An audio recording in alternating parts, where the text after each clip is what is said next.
Number 1. We've gotten this question about the origins, and we've been pretty vocal, right? This administration, we didn't have access. China wasn't transparent enough. We have been saying that for a very long time, that China needed to provide more access to the lab. Are you kidding? Karine Jean-Pierre filling in for Jen Psaki. Now you care. For months, have been pounding on the door, demanding answers on the origin of the pandemic.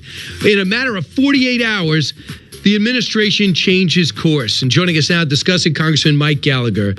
He's a Armed Services Committee member, served for 7 years of active duty on counter intel, human intelligence officer, and regional affairs officer for the Middle East and North Africa.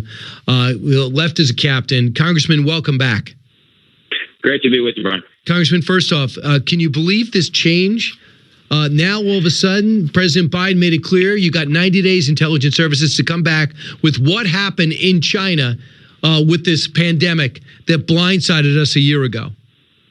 Well, you think where we were a year ago, where you had then candidate Biden, every member of the mainstream media, every member of the Democratic establishment calling Tom Cotton, calling me, calling anyone else, I'm sure calling you, who had the temerity to suggest we should trust the Chinese Communist Party, we should look into the lab hypothesis, calling us all xenophobes, calling us de facto racists, and now they're having a change of heart. Listen, I welcome the fact that they're going to direct our intelligence assets at getting to the bottom of this, but I don't want it to be a cover for them to not provide Congress with declassified intelligence.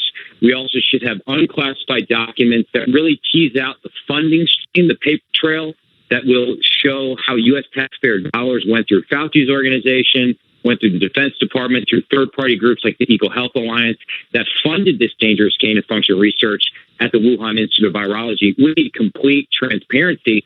If for no other reason, then we want to prevent a pandemic like this from ever happening again. And until we understand how this one happened, we're going to be behind the 8 ball.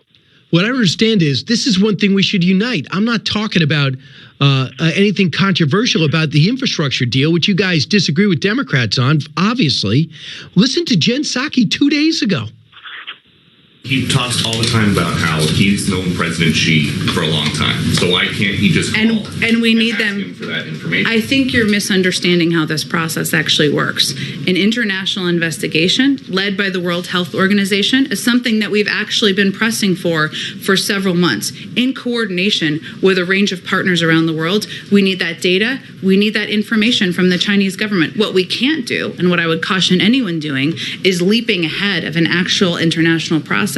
We don't have enough data and information to jump to a conclusion at this point in time. And then yesterday, he orders the U.S. intelligence to dig deeper into the origin of the virus and give him a report in 90 days. What happened behind the scenes?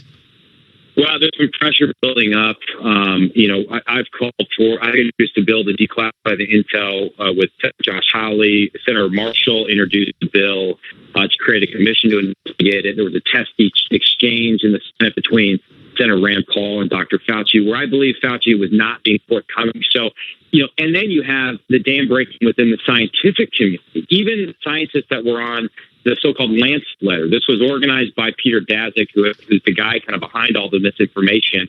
3 of the scientists that signed that letter were saying, it emerged naturally, don't look at the lab, have now said, oh, actually, we have to investigate the lab. Even Dr. Fauci reversed course. So I think it became too big for them to ignore. But Psaki, the idea that we're going to push the WHO to do a more transparent investigation in the future is a fool's errand, because the WHO, I hate to say it, Brian, it's been corrupted by the Chinese Communist Party. They're not going to do it. We got to lead it in concert with our closest allies like Australia, who you'll remember has faced withering economic sanctions from the Chinese Communist Party because they called for an investigation into this about a year ago. So we got to lead the charge here. So I want everyone to hear what Senator Kennedy just questioned Anthony Fauci. Never gets a follow-up question from the softball interviews he gives on everybody's podcast and interview. Listen to this, cut 6. You didn't give any money to the Wuhan lab to conduct gain-of-function research. Is that right? That is correct. How do you know they didn't lie to you? Excuse me, sir? How do you know they didn't lie to you and use the money for gain-of-function research anyway? Well, we've seen the results of the experiments that were done and that were published, and that the viruses that they studied are on public databases now. So none of that was gain of function. So How do you know they didn't do the research and not put it on their website? there's no way of guaranteeing that. I mean, this guy thinks we're idiots. He gave him $600,000, maybe more, $600 million, 600,000 rather, over the course of a few years. But there's millions others could have been put there by Americans, and he doesn't think that it's plausible that the Chinese are lying. Well, it's simply not true. I think he's lying, Brian. I hate to say it. He's either lying or hiding behind a highly legalistic definition of gain of function. The fact is, we know money from NIAID, Fauci's organization, to the EcoHealth Alliance, notably not submitted to the oversight board NIH had established to review such research. We know that the EcoHealth Alliance was working with the Wuhan Institute. Daszak published with Xi, the bat lady, academic papers talking about gain of function research.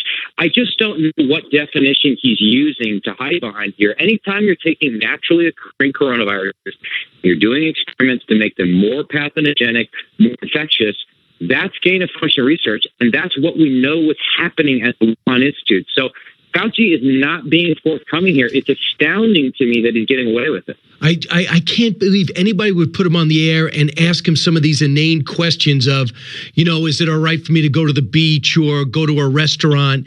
But they still will. I don't know if they could do it now, but I don't know if he's going to cut back his appearances. But listen to what he said a couple of days ago. Listen to this.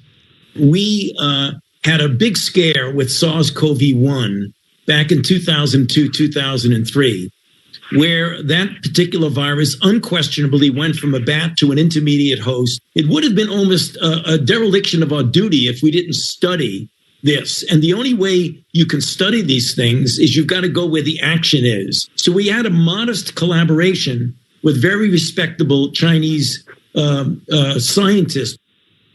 A modest collaboration with respectable Chinese scientists, Wuhan lab, right?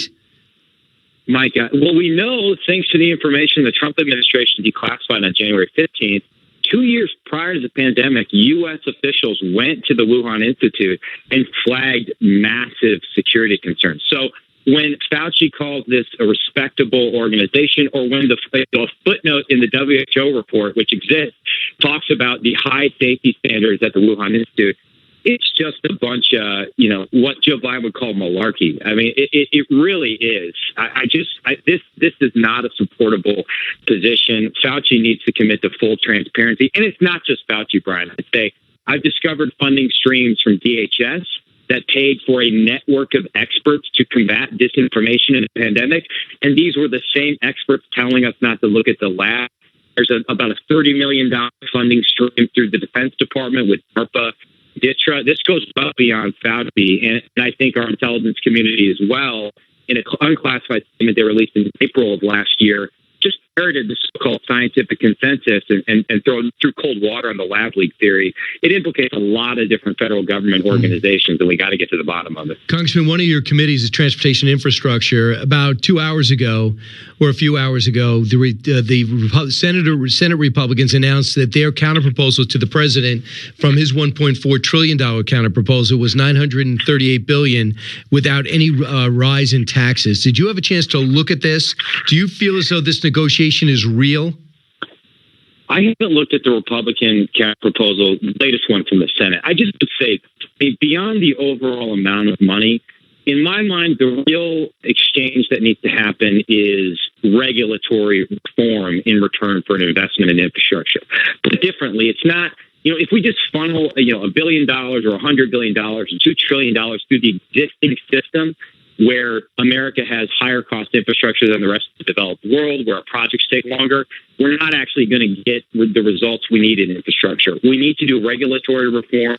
The Trump administration laid out a roadmap for that. There's some sensible things we can do to fix the process through which we build infrastructure, not just throw a bunch of money at the problem. And that's what I would like to see in our counterproposal. Absolutely. They got to make sure before you get $1, you have to show me how you're going to execute that tunnel, that bridge, that subway.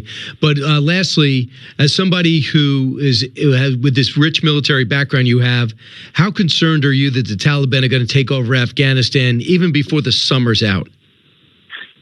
extraordinarily concerned. Here's the other thing that we're realizing, Brian, is if the whole idea of getting out was to save money so we could focus on China, well, that's not going to happen, because what this is going to do, withdrawing to an overwatch position, is going to stress the United States Navy more. We're already having to divert a carrier to deal with the withdrawal. And so all the Navy assets that you need in Indo-PACOM to deter China are now going to be tied up dealing with Afghanistan as we enter a summer in which the Chinese Communist Party is celebrating its 100th anniversary, and she is increasingly calculating that now might be the time to make a move on Taiwan. So I actually think this thing falls on its own terms of freeing up assets for a more important theater, and that's a poorly understood connection right now. Absolutely. The great point. Congressman Mike Gallagher, thanks so much. Keep fighting.